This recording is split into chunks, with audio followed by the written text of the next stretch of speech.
Bonjour à tous et bienvenue. Je suis ravie de vous retrouver sur Version améliorée, une chaîne dédiée au partage de connaissances profondes sur le développement personnel holistique à travers la sagesse intemporelle des grands livres. Nous sommes honorés de vous avoir parmi nous aujourd'hui, alors que nous entamons un voyage qui pourrait altérer fondamentalement la façon dont vous percevez votre existence et le monde qui vous entoure. Comme l'a dit le grand maître Sadhguru, si vous voulez vraiment vivre la vie que vous désirez, vous devez d'abord savoir qui vous êtes. Cependant, le plus grand problème de l'humanité moderne est que vous ne savez toujours pas réellement qui vous êtes. Vous pensez peut-être que vous êtes ce corps, mais votre corps n'est qu'une vaste accumulation de la nourriture que vous avez mangée au fil des ans. Vous pensez peut-être que vous êtes ce cerveau ou cet esprit, mais votre esprit n'est qu'une accumulation massive d'informations et d'impressions recueillies par vos cinq sens depuis le jour de votre naissance. Bien que les choses que vous accumulez puissent être les vôtres, elles ne seront jamais vraiment vous. Si vous perdez votre maison, vous ne vous perdez pas vous-même. Si vous perdez vos cheveux, vous ne vous perdez pas vous-même. Alors, si vous enlevez les couches d'accumulation physique et mentale, qui êtes-vous réellement? Sadhguru est un maître éveillé, un yogi, un mystique et un visionnaire reconnu comme l'une des figures les plus influentes au monde. À travers son livre acclamé internationalement, Ingénierie intérieure, vous trouverez les réponses à ces questions existentielles et commencerez à découvrir votre potentiel maximum. Ce livre nous enseigne que pour vraiment savoir qui l'on est, il faut s'autoriser à entrer dans une dimension supérieure de conscience. Vous devez regarder profondément dans votre nature véritable, en transcendant les couches du corps physique et les limites de l'esprit. L'influence réelle du monde extérieur ne se réalise pleinement que lorsque vous comprenez votre propre nature intérieure. Ce n'est que lorsque vous atteignez ce niveau de clarté que vous pouvez commencer à concevoir et à contrôler votre propre destin, au lieu de le laisser être dominé par des facteurs externes et des circonstances aléatoires. Sadhguru n'est pas seulement un auteur. Il est un orateur influent lors de grands forums internationaux, tels que les Nations Unies et le Forum économique mondial. Il possède une capacité unique à connecter la science ancienne du yoga avec la pensée logique moderne, créant ainsi un pont vers des niveaux de vie plus élevés. Un excellent exemple en est son travail sur la création intérieure. Cela fait partie de son système plus large de travail interne, conçu spécifiquement sur la base des méthodes et des outils éprouvés du yoga ancestral. Les philosophies et les méthodes qu'il partage n'appartiennent à aucun système de croyance ou religion en particulier. Ce sont des moyens pratiques d'aider chacun d'entre nous à se transformer puissamment. Elles ont fait leurs preuves au fil du temps et ont exercé une influence profondément positive sur des millions de personnes dans le monde. Aujourd'hui, je suis ravie de partager un résumé des éléments les plus essentiels de ce livre pour vous aider à commencer votre propre transformation. Il existe 3 étapes essentielles pour concevoir votre propre destin à travers le processus de création intérieure. L'idée de concevoir soi-même son destin est un terme qui semble souvent réservé à des individus extraordinaires, des héros ou des génies. Pourtant, il s'agit d'un pouvoir inhérent à chaque personne ordinaire. Le problème est que beaucoup choisissent de vivre leur vie comme des feuilles au vent, emportées par les courants de l'existence et se conformant aveuglément aux normes sociétales.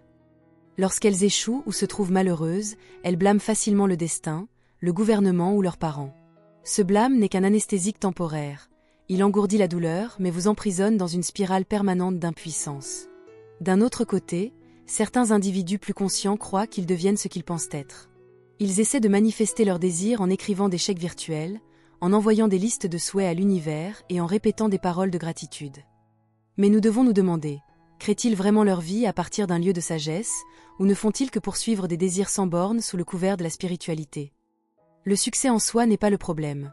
Cependant, si votre succès provient d'un sentiment de manque ou d'avidité, vous serez à jamais l'esclave de vos propres désirs. Je produirai une vidéo dédiée au thème de la véritable prospérité ultérieurement, où je voudrais expliquer plus clairement que la vraie richesse est un état interne. Pour la discussion d'aujourd'hui, je veux souligner une vérité certaine. Vous choisissez peut-être inconsciemment votre chemin de vie en ce moment même. Des habitudes ancrées, des réactions émotionnelles immédiates, la pression sociale ou des schémas de pensée passés influencent subtilement chaque décision que vous prenez. Si vous regardez votre journée, vous réaliserez peut-être que vous vous brossez les dents et vous lavez le visage de manière inconsciente. Vous travaillez comme une machine, suivant une routine sans y penser. Vous mangez les yeux rivés sur des appareils électroniques et vous conduisez l'esprit perdu dans le chaos brumeux du passé et du futur. Vivre inconsciemment de la sorte n'est pas différent de laisser votre vie s'échapper comme du sable entre vos doigts. Dire que vous voulez contrôler votre vie et maîtriser votre destin est une déclaration puissante, et pour l'assumer, vous devez être capable de prendre la responsabilité absolue de votre vie. La responsabilité, dans ce contexte, ne consiste pas à se blâmer ou à accepter que chaque mauvaise chose qui arrive soit de votre faute. Il s'agit d'être responsable de vivre dans un état de conscience éveillé. Cela signifie observer vos actions inconscientes, vos instincts et vos habitudes. Cela signifie refuser de vous identifier uniquement à votre corps et à votre esprit. Lorsque vous vivez avec ce niveau de responsabilité, vous pouvez avancer régulièrement vers votre moi ultime, un lieu où il n'y a plus de frontières rigides entre vous et le monde.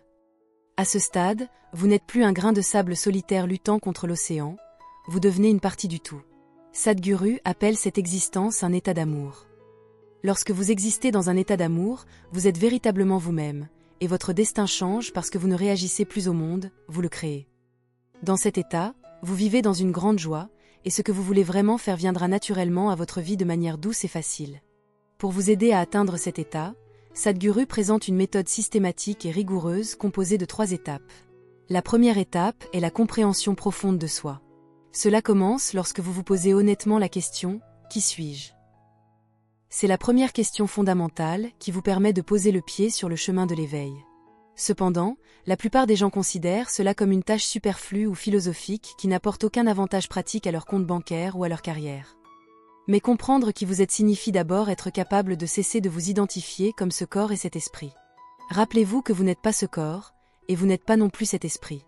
Notre corps et notre esprit sont en réalité des existences appartenant au domaine de la dualité.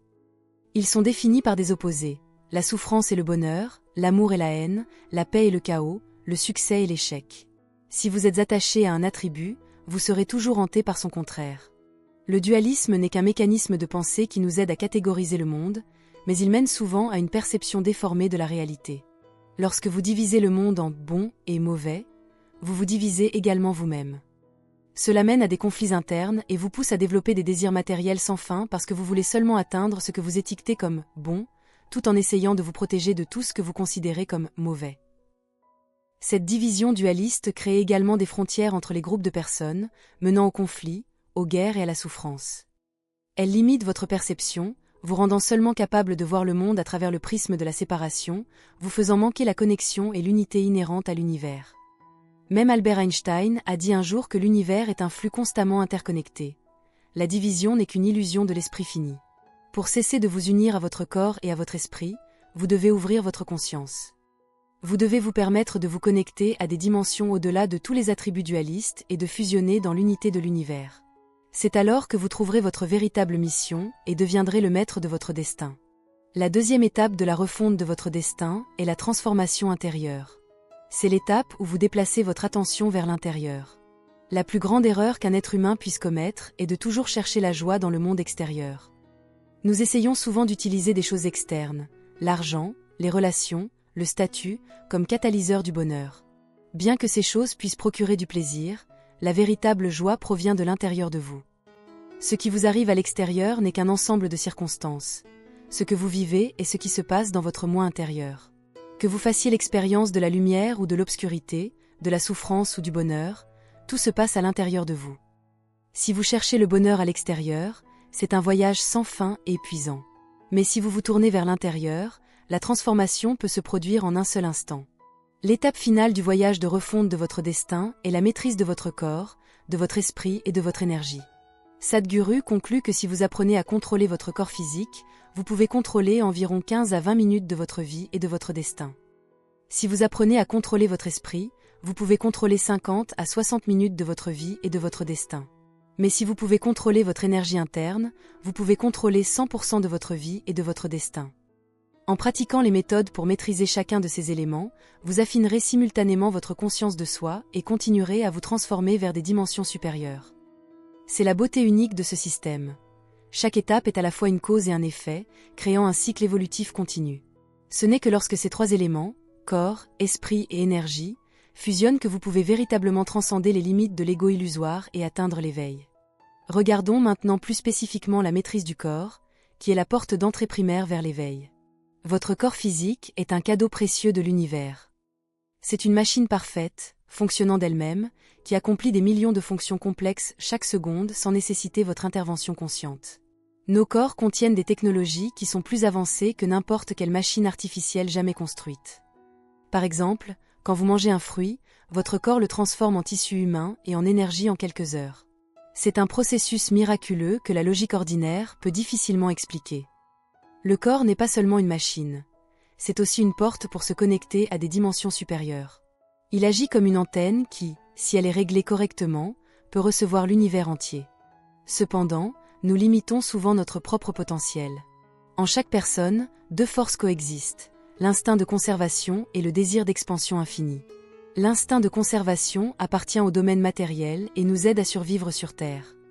Le désir d'expansion appartient au domaine spirituel et nous guide au-delà des limites du corps. Ces deux forces ne sont pas en conflit, elles existent simplement à des niveaux différents. Malheureusement, la plupart d'entre nous ont identifié leur « moi » exclusivement avec le corps physique. Nous percevons le monde uniquement à travers les cinq sens, la vue, l'ouïe, l'odorat, le goût et le toucher. Bien que les humains soient très doués pour percevoir le monde extérieur, ils négligent souvent ce qui se passe à l'intérieur. Cela empêche beaucoup de reconnaître qu'ils possèdent une énergie capable d'atteindre l'infini. Ils pensent que la capacité spirituelle est un mystère réservé à quelques-uns, alors qu'elle est en réalité liée à votre vie quotidienne. Lorsqu'il y a une séparation entre la matière et l'esprit, vous devenez protecteur envers le corps physique. Vous commencez à craindre la douleur, la maladie et la mort. Vous vous efforcez de gagner autant d'argent que possible pour satisfaire vos cinq sens. Cependant, les barrières que vous construisez pour protéger votre corps aujourd'hui deviennent souvent les prisons de votre futur. Un exemple typique est le cycle qui consiste à travailler jusqu'à l'épuisement pour gagner de l'argent, afin de pouvoir un jour profiter du confort. Mais ce processus même fait que votre énergie et votre circulation sanguine se bloquent, menant aux maladies mêmes que vous redoutiez. Pour maîtriser votre corps, vous devez surmonter ces limites auto-imposées. Cessez de poursuivre des choses matérielles sans fin juste pour satisfaire les sens, et apprenez à utiliser les choses matérielles de manière rationnelle pendant que vous entrez dans le monde spirituel. Sadhguru souligne 3 méthodes spécifiques pour cela. Premièrement, vous devez connecter votre corps à sa source. En yoga, le corps physique est connu sous le nom d'Annamaya Kosha, ou corps de nourriture, car il est entièrement composé de ce que nous avons pris à la terre. Bien que nous nous considérions comme indépendants, nous ne sommes en réalité qu'une petite extension de cette planète. Pour renouer avec vos origines, vous devriez pratiquer régulièrement le contact direct avec la terre. Cela peut être aussi simple que de marcher pieds nus sur l'herbe ou de s'asseoir directement sur le sol. Cela aide le corps à se souvenir d'où il vient. Vous pouvez aussi vous asseoir tranquillement devant un arbre et vous rappeler que l'air que vous inspirez est ce que l'arbre expire, et ce que vous expirez est ce que l'arbre inspire. Devenir conscient de cette connexion active les capacités de guérison naturelle de votre corps et vous aide à vous connecter à une dimension supérieure. La deuxième méthode consiste à cesser de vous identifier à votre corps. Cela ne signifie pas que vous devez négliger votre corps. Cela signifie simplement que vous devriez arrêter de penser qu'il est la somme totale de ce que vous êtes. Commencez par une pratique simple avant de dormir. Observez vos pensées, vos émotions et même la peau de votre corps, et réalisez que ces choses sont des choses que vous avez, pas des choses que vous êtes. Ne vous précipitez pas vers une conclusion sur qui vous êtes. La vérité n'est pas une conclusion à laquelle on parvient par la pensée. C'est une conscience qui surgit lorsque vous cessez de vous concentrer sur des idées fausses. Si vous pouvez maintenir cette conscience même au moment de vous endormir, cela créera une expérience puissante qui vous aidera à transcender les frontières ordinaires. Sadhguru recommande également une pratique appelée Isha Kriya, une méditation que vous pouvez trouver sur sa chaîne. Pratiquer cela quotidiennement démultipliera l'efficacité de votre transformation intérieure. Le troisième point est le changement de votre posture. Votre posture corporelle est un reflet direct de votre état d'esprit. Quand vous êtes en colère, heureux ou anxieux, vous vous asseyez et vous vous tenez debout différemment. À l'inverse, changer consciemment votre posture peut améliorer votre conscience. Les yogis maintiennent une posture droite et équilibrée parce qu'elle permet à l'énergie de circuler librement. Le yoga est l'outil ultime pour cela. Beaucoup de gens pensent que le yoga n'est qu'une forme d'exercice pour avoir un corps flexible, mais c'est une erreur majeure. Le yoga est un outil sophistiqué pour entraîner la posture de votre corps et votre alignement interne. Lorsque les mouvements sont combinés à la respiration et à l'esprit, ils aident à faire circuler et à améliorer votre énergie vitale. Le yoga auquel Sadhguru fait référence est le yoga classique, un système complet qui se concentre sur l'élimination des barrières mentales et physiques que vous avez construites pour vous-même. Si vous n'avez pas de professeur, vous pouvez commencer par simplement vous asseoir le dos droit pendant quelques heures chaque jour. Vous pouvez également vous entraîner à écouter votre corps en concentrant votre attention sur votre respiration, votre rythme cardiaque ou le bout de vos doigts pendant 11 minutes, 3 fois par jour. Cet exercice vous aide à passer d'un état d'esprit agité et vigilant à un état de conscience plus profond et plus stable. Enfin, il est nécessaire d'apprendre à équilibrer le corps. Votre corps physique peut être soit un tremplin, soit un obstacle sur votre chemin vers le bonheur, selon votre capacité à atteindre l'équilibre interne. La première façon d'y parvenir est d'harmoniser les 5 éléments, la terre, l'eau, le feu, l'air et l'espace. C'est ce qu'on appelle le Bhuta-Shuddhi, la purification des éléments. Bien que l'univers soit complexe, tout ce qui s'y trouve n'est qu'une combinaison de ces 5 éléments. Si ces éléments ne coopèrent pas en vous, la vie devient une lutte. Mais s'ils se coordonnent harmonieusement, chaque aspect de votre vie sera amélioré. Vous pouvez commencer cette pratique en traitant les éléments avec respect. Quand vous buvez de l'eau, respirez de l'air ou marchez sur le sol, faites-le avec la conscience que ce sont des entités sacrées qui soutiennent votre vie. La deuxième façon d'équilibrer le corps est de synchroniser votre système avec le soleil. Le soleil est la source de toute vie sur cette planète. Chaque bouchée de nourriture que vous mangez et chaque respiration que vous prenez contient l'énergie du soleil. Ce n'est que lorsque vous apprenez à absorber cette énergie correctement que vous pouvez vraiment en bénéficier. Les personnes qui pratiquent régulièrement le yoga basé sur le soleil, comme le Surya Kriya ou la salutation au soleil, Surya Namaskar, sont capables de maintenir des niveaux d'énergie plus élevés et trouvent souvent qu'elles ont besoin de moins de nourriture. Ces pratiques synchronisent votre cycle physique avec le cycle solaire, que la science ancienne du yoga identifie comme une période d'environ 12 ans et demi. La salutation au soleil standard se compose de 12 mouvements, ce qui n'est pas un hasard. Pratiquer ces mouvements au lever du soleil, ou pendant les transitions de l'aube et du crépuscule, vous permet de sentir le soleil en vous se lever, remplissant votre corps et votre esprit de puissance. Chaque session devrait durer au moins 10 minutes pour obtenir les meilleurs résultats. Le soin approprié du corps implique également la pleine conscience dans des activités de base comme manger et dormir. En yoga, votre alimentation est vitale car la nourriture que vous mangez affecte directement la structure de votre corps. Considérez votre corps comme une machine qui a besoin du bon carburant. Utiliser le mauvais carburant signifie que la machine ne fonctionnera pas efficacement et tombera en panne plus tôt. Le yoga se concentre sur la compatibilité entre la nourriture et le corps humain, plutôt que sur des règles religieuses ou éthiques. Sadhguru souligne que nous devrions choisir des aliments faciles à digérer. Les animaux sont généralement divisés en herbivores et carnivores. Les herbivores ont des tubes digestifs qui font 5 à 6 fois la longueur de leur corps, tandis que les carnivores ont des tubes très courts. Les humains ont la structure de la mâchoire et le long système digestif des herbivores, ce qui signifie que nous sommes biologiquement mieux adaptés à un régime à base de plantes. La viande crue peut prendre jusqu'à 72 heures pour être digérée, tandis que les légumes crus ne prennent que 12 à 15 heures. Lorsque la nourriture reste trop longtemps dans l'estomac, cela crée une activité bactérienne qui consomme votre énergie et provoque du stress.